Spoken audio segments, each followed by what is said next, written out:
Creativity and spirituality have been linked together for a long, long time. This is a cave painting from the Chauvet Cave in France. It's estimated to be about 30,000 years old. And most scholars believe this type of thing was used in shamanic ceremonies. You'll recognize this one, the Sistine Chapel, the Last Supper. Connection goes on, and, well, whatever the hell this is. The American author Kurt Vonnegut said, practicing an art, no matter how well or how badly, is a way to make your soul grow. So if there were a couple of words that, when we say them, people think of many different things, creativity and spirituality would be on that list, right? They're very vague words. So I want to pin them down just a little bit more and talk about what do I mean as we go through this talk. And so let's start with creativity. The first definition is a pretty straightforward one, right? Creativity is a phenomenon where we create something new, something valuable. But as I looked into more definitions, we start to see some things that start to look a little bit more like what we might consider spiritual. The ability to transcend the ordinary. Creativity is to bring into existence. The word itself comes from the Latin creare, which means to make. But for a long time, this word was only used for divine creation. That was the only time it was ever used. It was only very recently that the term started to be applied to human endeavors. So its very origin of the word is spiritual. And so what do I mean by spiritual? That's an even more vague word. And I'm going to talk about a type of spirituality that's called mystical spirituality. It's an unfortunate term because it, A, means something in a very strict sense that's important, and it's also the category that all sorts of mumbo-jumbo gets lumped under, right? So what I'm talking about when I talk about mystical spirituality is a type of spirituality that tries to create a direct experience of something greater than ourselves. You might use different words. Some people might say the divine, the ultimate reality, the absolute, source energy, creator. But it's about connecting. It's about aliveness. It's about an energy. It's about something that's bigger than us. I have been a practitioner of Zen for a long time, and Zen is a tradition that has had arts at the heart of it for a long time. Painting, tea ceremonies, flower arrangements, it goes on and on. And I love this quote by the American Zen teacher Robert Aitken because it points to what we're doing. The arts did not function to deepen the devotee's experience of religion. It was not used in worship ceremonies or as part of prayer. Its only purpose was to point to the nature of reality. It suggested a new way of seeing and a new way of being that cut to the core of what it meant to be human and fully alive. That's what creativity can do for us. My primary artistic creative outlet is guitar playing. I think the work I do with The One You Feed, and I think creativity is in many things all of us do. But in an artistic sense, it's guitar. And sometimes when I'm playing guitar, something that I can only describe as mysterious happens. Suddenly, something new. I just start playing something new, something that did not exist 2 seconds ago. The chords existed, the notes existed, but the way it all went together did not exist. And when I can get my ego out of the way enough to just not go like, oh, I'm a good guitar player, right? When I can get that out of the way, what I'm left with is, how did that happen? I don't know. It feels, though, as if something is coming through me. It feels as if it is happening without me. And interestingly, a lot of times we, as creatives, will refer to this as a flow state. I'm in a state of flow, or I'm in the zone, athletes would say. If we look at mystical experiences, the direct connection of something greater than ourselves, and flow states, we see a lot of commonality. In both, there's a sense of unity, right? In a mystical experience, you feel a deep one, you feel one with everything. In a flow state, action and awareness are merged, right? We lose self-conscious rumination.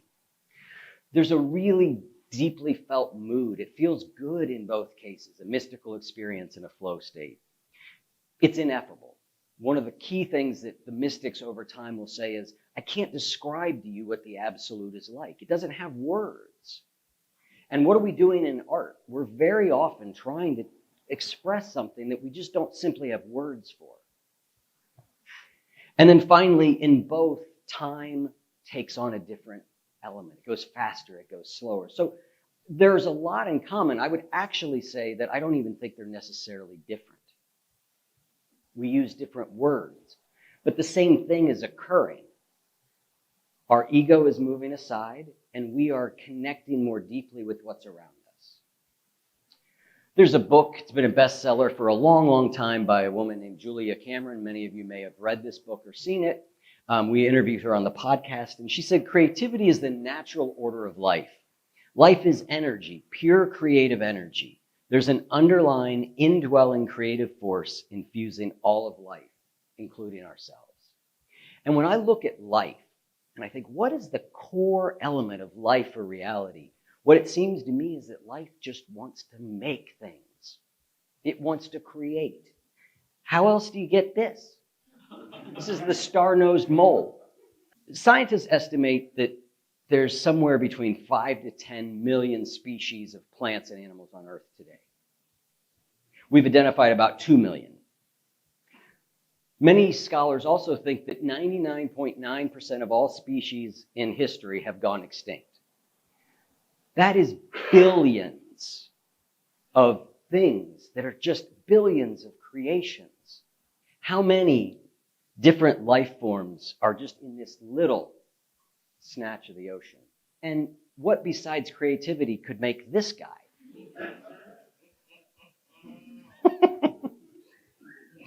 Yes, exactly. Many of you might have seen this picture. They just came out in the last week or so, the Webb telescope from NASA. And what this is, as far as I understand it, is if we were to look up in the sky and put a little grain of sand there, that's about how much of the visible universe we're seeing. Within that, there are thousands of galaxies. If we go back to words for mystical experience, mysterious, ineffable, right? You can't put into words what this is. We can't understand it. We can't comprehend it. And I am happy also that this guy was made, the axolotl. I wish I could have one.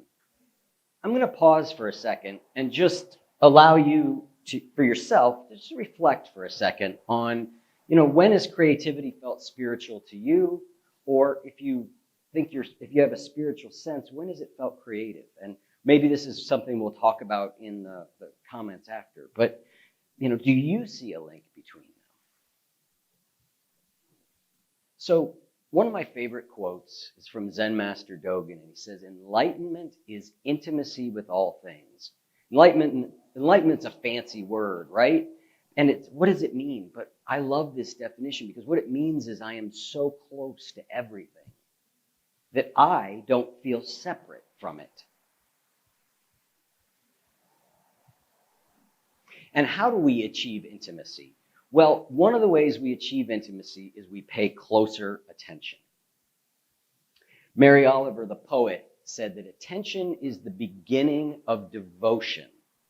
Devotion is a spiritual word, right? Attention. This is a marmot. I recently saw a marmot as I was out walking around, and I looked at the marmot. Oh, it's a cute marmot, right? Looked at it for a minute, went on my way, right? Had somewhere to go, got to get somewhere. Here's Mary Oliver. Consider the creatures with their thick fur, their shy and wordless gaze, their infallible sense of what their lives were meant to be. That is intimacy. That is a deep attention. The type of attention we're talking about is mindful attention. And I think it's a key for both our creative and our spiritual depth. And I'm going to talk now about what gets in the way of our intimacy with life. There are 3 things I'm going to mention. The first is conceptual thinking. The second is predictive thinking. And the last one is that our brains are constantly seeking novelty. So let's start with the first one, conceptual thinking. Krishnamurti said, the day you teach the child the name of the bird, the child will never see the bird again. Now, concepts, our ability to make concepts is one of our great human abilities. So I am not saying that conceptual thinking is bad, right? I'm glad that I don't have to look out there and figure out what that thing across the street is. It's a car, right? I don't want my brain endlessly going, well, what's going on out there, right? Concepts are really helpful, but they also are a layer of abstraction away from reality itself. That's a truck, by the way. The second thing that gets in our way is the predictive brain. Neuroscientists are starting to converge around a theory that our brains are very predictive. What do I mean by that? What it means is, let's think about top-down and bottom-up processing. Top-down processing would be my brain predicting. So I've got a window at home, and when I look out that window, which I've done thousands of times over the years, my brain makes a prediction of what's going to be out that window. At the same time, my eyes are actually working, and they are sending a signal up the chain. If those two match, in that there's not much difference in what my brain expected to see and what my eyes are seeing, that signal never actually gets fully processed, meaning I'm not really seeing what's out there in any real sense. Again, this is a great shortcut for our brain. It's what makes our brains work so well. But again, it stops us from seeing, right? I expect to see some trees out there. I see some trees, I'm on my way, right? And then the last thing is novelty. Our brains love novelty. That's fine. We're wired that way. It's not going to go out of us, right? And it's an evolutionary survival mechanism, right? I want to look for what's changing, because if something's changing out there, I need to be on lookout for it. But this constant search for novelty means that we don't stay with things deeply enough to get to know them.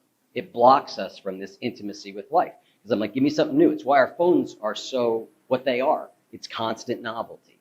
And our brains love it. The American composer John Cage said, in Zen they say, if something is boring after 2 minutes, try it for 4. If still boring, then 8, then 16, then 32. Eventually one discovers it is not boring at all. This idea of spending more time with something is about attention. And so I want to give you 3 tools for deepening attention that you can take away with you. The first is meditation. Now, you've all heard of meditation. Many of you may have tried it. Many of you may do it. It is a great training ground. But I want to be clear what I mean by meditation. I don't mean sitting down and trying to clear your mind of thoughts. What I mean is sitting down and paying very close attention to what's going on inside you and what's going on around you. Breath meditation is an example of this, and it's extraordinarily boring at first. But over time, paying closer attention, something new starts to open up. So mindful meditation is about paying attention, right? One of my favorite ways to do this is just sit outside, close my eyes, and just listen. Just listen. You will hear things you did not know. And it doesn't have to be pleasant sounds. We could do it right here. Cars, birds, trucks, some guy up front rambling on. You'd get the point. The second is immersive attention. There's a Harvard art professor, and she makes students go to the museum before they start. They pick a painting, and they're going to write a research paper on it.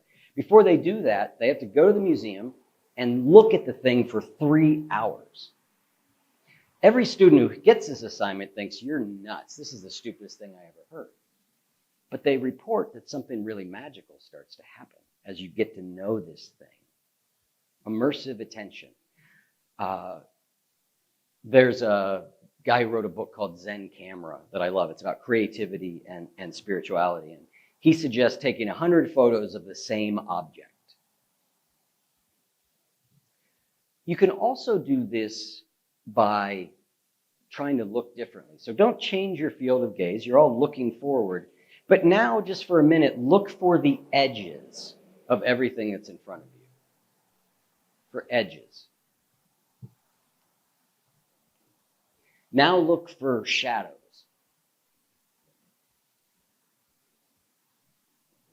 Now look for the color red. What you've just done is caused your brain to actually come here now and pay attention. It's hard to do, right? We hear this advice, be here now, right? And we go, all right, I'm going to be here now. And then 2 seconds later, 1 second later, we're gone again.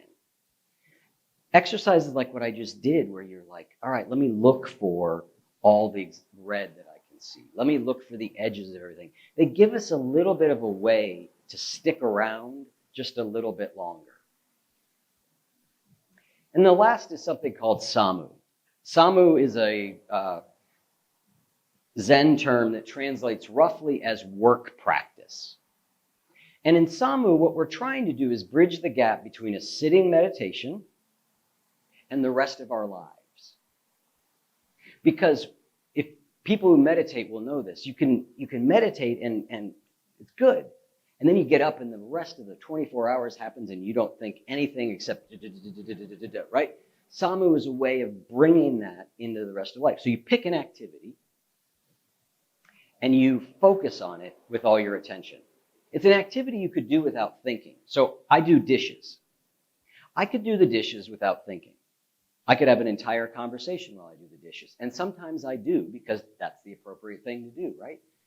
But I can also use that activity as a way of anchoring my attention. What's the water feel like? How warm is it? What's the soap smell like?